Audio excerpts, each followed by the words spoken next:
In 2016, despite how cliché it sounds, I was working as a private investigator in rural Oregon. Most people make the stereotype that private detectives and investigators have walk-in clients, but that simply isn't true. I get almost all of my cases from clients by phone, and the call I got in that June was no exception. The client, a man named Jonathan Alexander, was calling about the disappearance of his father, Nathan Alexander.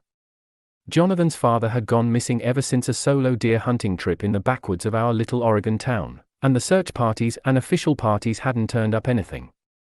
In most cases like this, you're looking for a body in the woods, not a live person. But Jonathan was hopeful, so I gave him the benefit of the doubt. In this case, I took my go bag. A duffel bag, and its contents were a bottle of water, a first aid kit, my Taurus Raging Hunter, a bag of Ziploc bags, my wallet and phone, and food. A Taurus Raging Hunter revolver might have been overkill, but I was planning to go into the woods.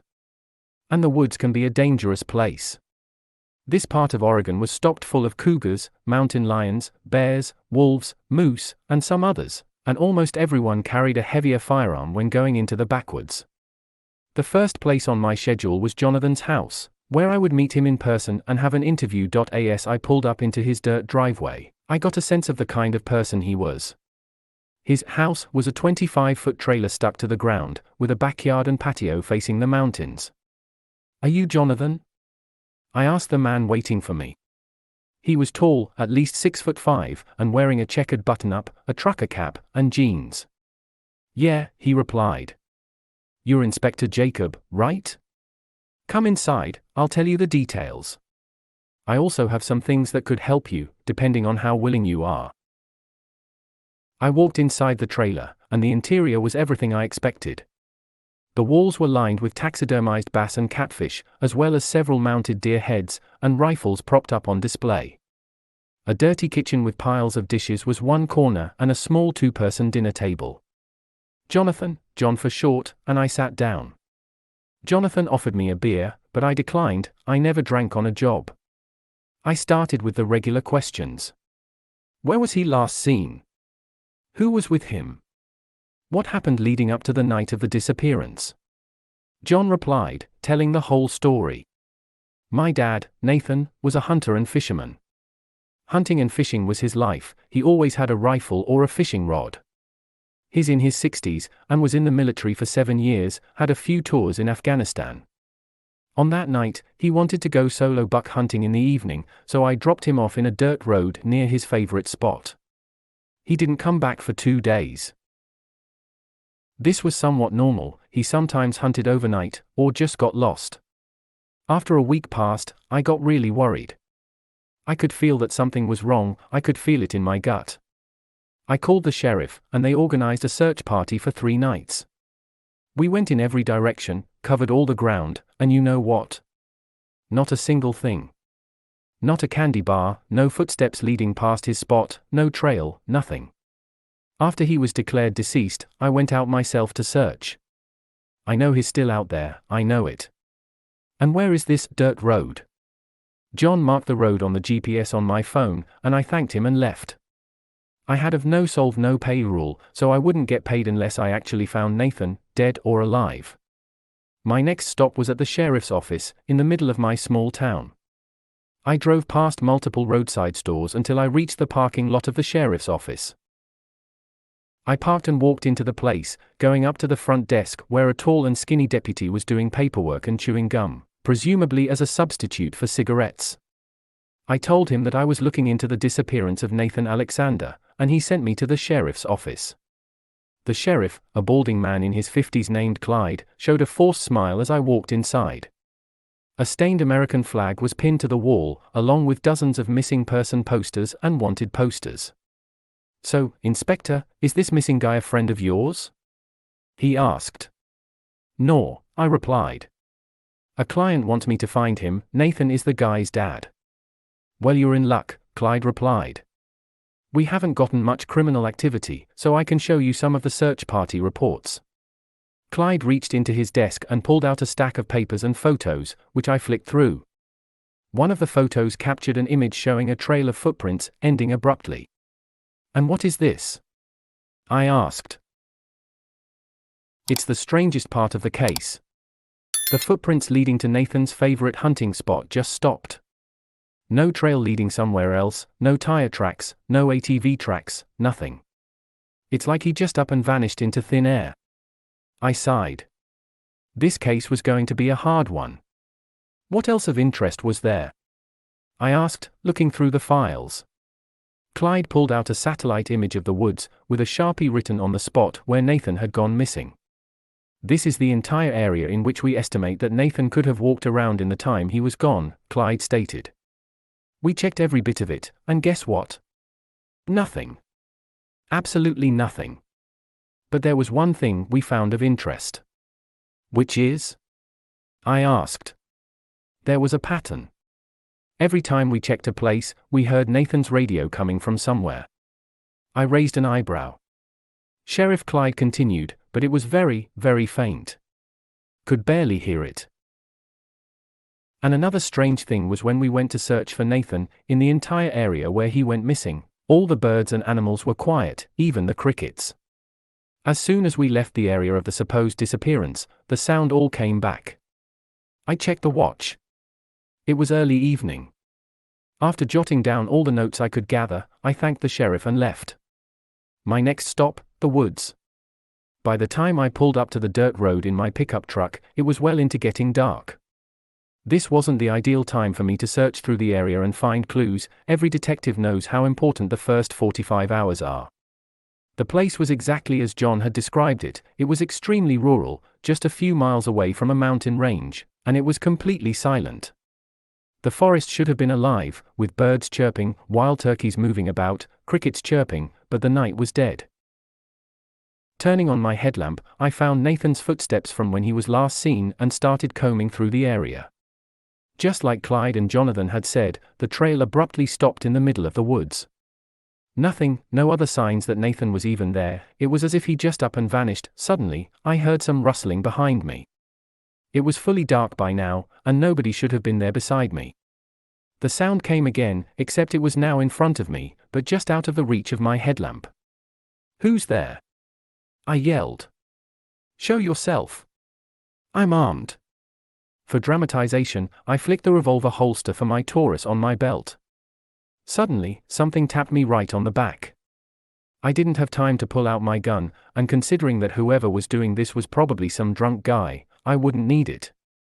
I turned and threw a Mike Tyson haymaker in the thing's direction, and ended up hitting a tree and nearly breaking my wrist. In the split second that I was proud of my Mike Tyson haymaker, I realized that I had punched a tree and that my knuckles were actually bleeding. Whoever was behind me, if there was someone behind me, they were long gone. And that was when the laughing started. Actually, it was more like cackling. Weird, crazy, and unnatural cackling. Whatever you'd call it, it was unsettling anyway. I pulled out my revolver designed to drop bears and fired a deafening shot into the air. The laughing, everything, stopped for a bit, and I almost put my guard down. Then I heard something whisper, just an inch away from my EAR.IT said, "LEAVETHISPLACE, and the next thing I know, I hear the sound of a million running footsteps catching up to me, and IGTFO. I ran right out of the woods, fast enough to outrun Usain Bolt. Adrenaline is one heck of a drug. I jumped in my pickup truck, turned the engine, and peeled out of there, all in record time. Whatever was behind me was still chasing me, behind the car. I looked into the rearview mirror to try to look at the thing, which was running at least 80 miles per hour to keep up with me, and I saw nothing. Well, it wasn't a conceptual nothing, it was nothing in the sense that it was nothing my brain could comprehend and understand. There was a huge blurry shape running after me, dark as the night, and fuzzy around the edges. It was as if somebody took a huge mass of static from an 80s TV, made it into some sort of creature, and put it on a dirt road at 9 o'clock to chase some poor private investigator. I turned the road, drove down the road until I reached the town. The thing was, obviously, gone. I parked at a gas station parking lot and threw up once my body realized how much running I had done. The next day, I headed to a woman named Meredith's house. I had heard about her from when I was at the bar the night I saw the demon thing, by some paranormal junkies who were particularly interested in what I said. Meredith apparently owned a spiritual massage shop at the edge of town, having the shop based on the first floor of her house. She also knew a thing or two about paranormal entities, the occult, monsters, ghouls, and… well, you get the gist. I pulled up into the driveway of her shop and knocked on the door. "We're closed, asshole." Somebody, probably Meredith, yelled. I looked at the store hours taped on the front door. Today was a Friday, and according to her, probably outdated, store hours chart, she was, as a matter of fact, open. "You're open, so stop being lazy," I yelled right back. Meredith groaned and opened the triple-locked door. In person, she was a short Latino woman with long black hair and a hood, wearing a trench coat and jeans, which was totally not suspicious. "What do you want?" she snapped. "What I want is to know what is in those woods. And lady, don't piss me off, I'm still on a hangover. You study the paranormal and supernatural, or am I wrong?" "No, you're not wrong." "Good. Because yesterday, I got bullied and chased by some weird demon thing while looking for a missing man in his 60s. Meredith's face went pale. I taught myself how to learn and read expressions people make, and by the looks of it, she knew exactly what I was talking about. "Come in, I might be able to help you." Like Jonathan's house, I was easily able to tell the interior of the house from the inside. There were plants everywhere, on the walls, growing in giant pots on the floor, as well as shelves stocked full of beakers and test tubes, and a few bags full of strange substances. I sat down on a worn-out couch, while Meredith assessed my situation. "First of all, who told you about me?" she asked. "Some British fellow named Ron," I said. But then again, I was drunk, so he might have been a John or Bob. "How did you say this thing looked like?" "Big. Dark. Blurry. I couldn't actually see it since it was at least 100 feet away, but it was running 80 miles per hour, whatever it was. Huge, must have been over 20 feet big." "Did you look at it directly?" Meredith asked. I answered plainly, "No. I looked at it through the rearview mirror, and even then I couldn't see it well." "Must be why you're alive. What was that?" I asked. "What you just described is what we in the business call Nagalagku is." "Nagalagku?" I muttered. "The heck is that?" "No one really knows," Meredith replied. He, she, whatever Nagalagku is ancient. Has been in these woods for probably over a century, and no one knows where he came from." "You said that you were looking for a missing guy, right?" "Well, Nagalagku probably took him. Nagalagku might eat him, might let him go, might keep him for eternity, I don't know." "Then how do I kill this thing?" I asked. "I need to close this case." "You probably can't," Meredith said.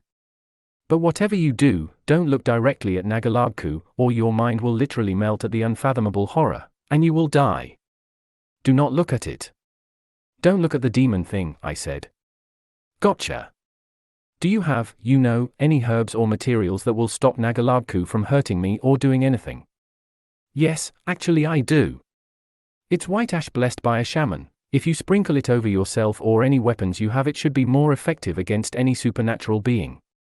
Meredith stood up and walked towards a cabinet, and pulled out a large Ziploc bag of white ash, which seemed to glow and vibrate, and she handed it to me.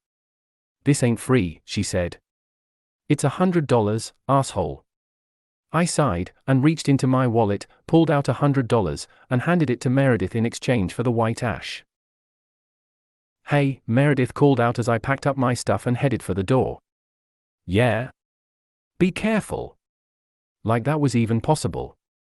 I got out of there and drove to the gas station, where I planned to get my supplies to hunt Nagalagku and find Nathan Alexander. But before that, I needed to fuel up. I bought incendiary rounds for my revolver that the gas station surprisingly sold, and I ordered pineapple pizza while listening to Piano Man by Billy Joel. After I finished up and threw out my garbage, I had devised a plan, which involved flares, a bottle of vodka, a huge jug filled with gasoline, and a Molotov cocktail. The cashier, a guy named John, seemed very interested in the thing I bought from the gas station. He was a tall guy in his 50s, with a graying beard, a trucker cap, and an attitude. "What are all these things for?" he asked, as I heaved the heavy gasoline tank onto the counter, along with some other flammable and extremely dangerous things. Oh, nothing, I answered, trying not to sound suspicious. Just trying to take care of a pest problem. But John didn't see that as nothing. You're going into the woods, ain't ya? I was caught off guard at how easily and accurately he knew what I was doing. Yes, I replied. Well, I'm off work after this shift, so I'll come with you. Or, I could just report to the police that a private investigator is buying suspicious amounts of flammables and gasoline, along with 45 Magnum incendiary rounds for a Taurus Raging Hunter revolver. You army? I asked. Nah, he replied. Been in the US Marines, had 2 tours in Afghanistan. I didn't see any reason why John shouldn't come with me, and besides, I could use his military and combat skills, which might be useful. And I wasn't going to carry a 55-gallon tank full of gasoline in the middle of the woods alone. Fine, I said. Let's do this. A few hours later, just as the sun was setting, John and I got out of my pickup truck in front of the woods. John had brought his trusty 12-gauge, packed with Dragon's Breath incendiary rounds, and a mini-flammer thrower. John would be my backup and the bait, while I carried the gasoline tank duct taped to an explosive Molotov cocktail. The plan was, we would go to the woods, to the spot where I had last been attacked by Sagoth, and wait. Once we heard a sign of him, we would both put on our blindfolds, to avoid having our souls sucked out by the unfathomable sight of the eldritch cosmic horror. Ready? John asked. Yeah, I said. Just don't shoot me while you have your blindfold on. We walked into the woods in silence, and after a mile or so, I reached the spot where Nathan was last seen. We sat there and waited an hour or so until all the noise suddenly stopped, and I heard the sound of something massive dragging across the forest floor. Put on your blindfold, I said, putting on mine. We can't risk seeing this thing. John nodded, grinned, and put the blindfold on. Whatever it was, sounded massive. It said in a demonic and ancient voice, Leavethisplace. John and I fired a shot into the direction of the voice, and although my bullet missed by a mile, the old man's shot was a direct hit. Although I couldn't hear it, I saw the light from the blast of fire, sparks, and flames coming from the barrel of John's shotgun, and it hit the demon monster. The thing screeched, and we moved back a few steps, still blind. And without warning, the ground opened beneath us. What the fuck? John and I fell into the cavern beneath us, 6 feet. You okay? I asked. Never been better, John replied. What is this place? I lifted my blindfold and looked around, to see that we had fallen into a subterranean tunnel that led deeper into the earth. Anyone there? Fucking help! A voice screamed, presumably Nathan's based on the circumstances. We ran down the tunnel and searched for Nathan, and we found the man, lying on the cave floor with a broken leg. We're gonna get you out of here, I said. I heard a screech come from the entrance to the tunnel, as Nagalabku crawled down, breaking the walls. I reached down and picked up the tank of gasoline, had my eyes closed, and waited until Nagalabku was just close enough, my heart beating. Get-out, I lit the Molotov, yelled at John to take cover, just as Nagalabku got within a dozen meters in our range. I had previously sprinkled the white ash Meredith had given me on the gasoline tank, for extra effectiveness, and so that could kill Nagalabku if the explosion didn't. Nagalabku was only a few meters away from us. I lit the gasoline bomb and threw it, and as it exploded, I grinned. Gotcha, asshole. So the funny thing is, a group of redneck hunters found us later. They had apparently found the hole and the explosion crater and investigated. John and I had suffered some mild burns from the enormous gasoline explosion, but the missing guy, Nathan, came out harmless besides the broken leg he already had before. The redneck family dragged us all the way to their pickup truck, then drove us to the hospital, where we both got treated for our injuries. Nathan was found and reunited after a long disappearance, and Jonathan paid me in the thousands, with the money I didn't expect him to have. When I went back to the place where Nathan had disappeared and where I had blown Nagalabku high to the sky, I found a very strange, giant, half-human skeleton where I remembered Nagalabku getting blown up. Nathan Alexander was found, and I had killed one of the things that went bump in the night. Case closed. Don't fuck with the woods, kids.